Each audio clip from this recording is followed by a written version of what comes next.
Hi, my name is Bente, I'm the Norse Witch, and in today's video I would like to discuss a little topic with you, and that is categorizing spirits. Should we even do it? Does it make sense? Why would you do it? I have been wondering about this for quite some time, but through my deeper and deeper research into folklore, I have finally kind of made up my mind about it. But I would like to use this video to open up a discussion. I don't want to simply press my opinion onto you or present my opinion, but I want to open up a discussion. I want you to give me feedback on this. Do you agree with me? Do you disagree with me? But please, if you disagree with me, why? All right, let's hop into it.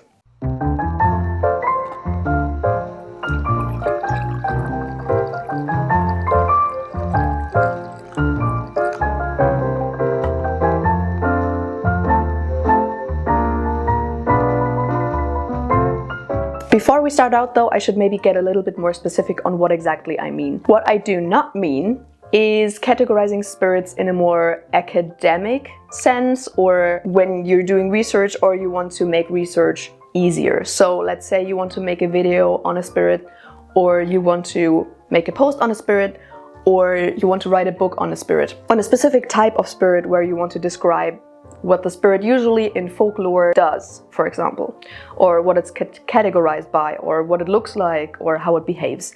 I'm not talking about that because, of course, we can't simply talk about spirits all the time. When we're doing research, we want to research a specific type of spirit.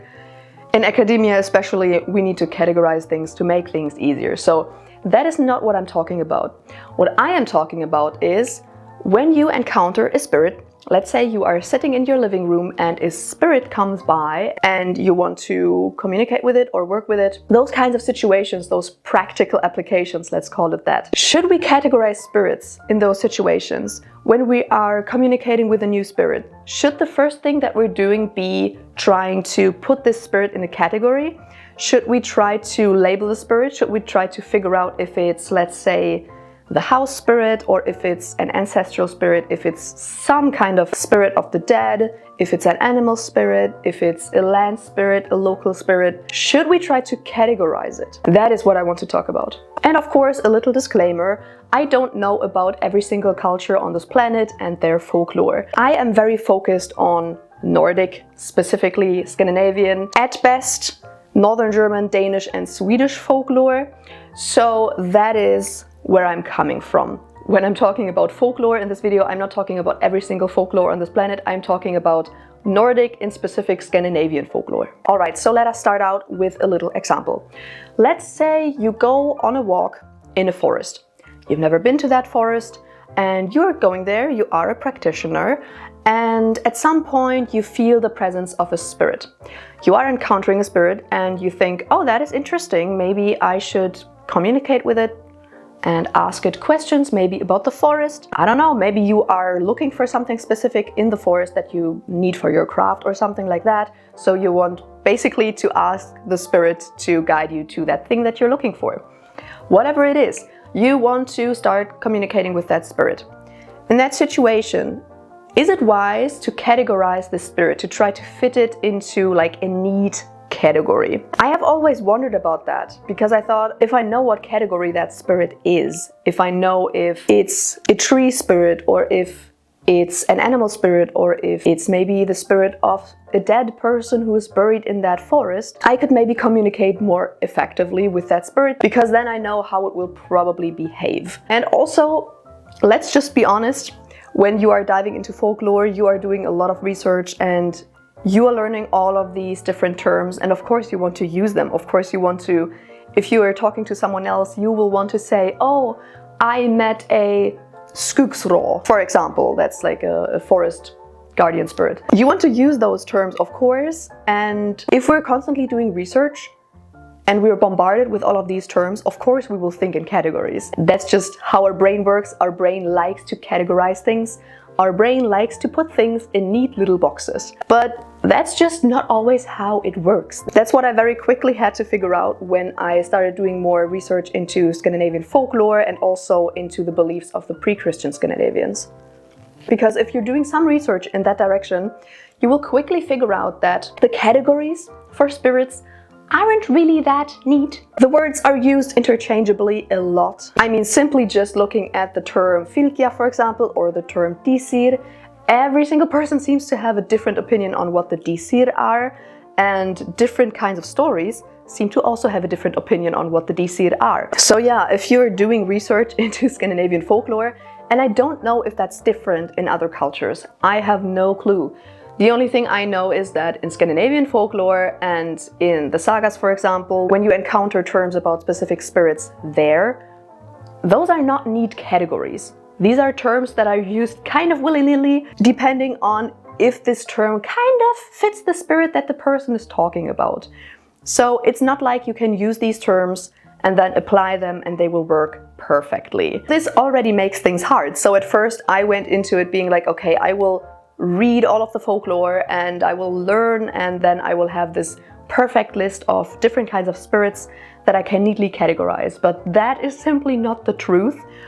And I mean, that makes sense. If you think about meeting a completely new spirit and you have no clue what kind that spirit is, and you are making experiences with that spirit, you're maybe communicating with that spirit, it will be pretty hard to categorize them neatly, even if you know a lot of terms, because I doubt that everybody knew all of the terms for spirits back in the days. So even if you knew all of these terms, it would be kind of hard to apply them. That is not only the case for us today, but also back, let's say, 300 or 400 years ago. So it completely makes sense that these terms are not neat categories.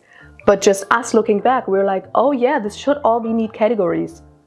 Yeah, no, that's simply not the truth. So through that, I have kind of tried to make peace with the fact that I cannot neatly categorize spirits. And then I also thought about, okay, does it even make sense to try to categorize these spirits? And does it even matter? If I go into a forest and I meet a spirit and I'm communicating with that spirit, it's very effective, and maybe I'm getting something out of this communication, maybe I'm being guided towards something I need, or I just made a new spirit friend. Does it really matter what category that spirit fits into? I don't really think it does. The reason I wanted to neatly categorize spirits previously was because that's just how my brain works. It likes neat boxes, but spirits are just like humans. We don't fit in neat little boxes. We don't fit in categories neatly, or sometimes we fit into multiple categories. And then I thought further, okay, first of all, can I even really categorize spirits neatly? No, I can't. So that's already a con. But then also, should I even do that?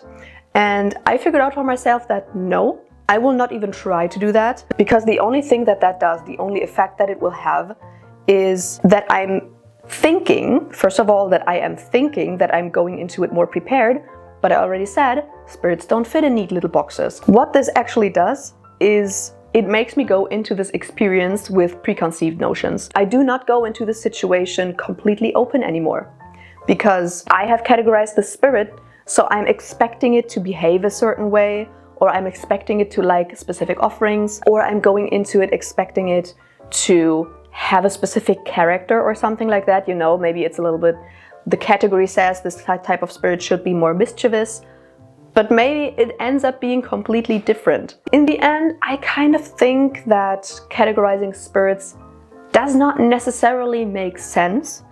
It only really makes sense if you want to kind of tell people about it, to give people, let's say, a specific image. You know, it helps people understand what kind of spirit you encountered.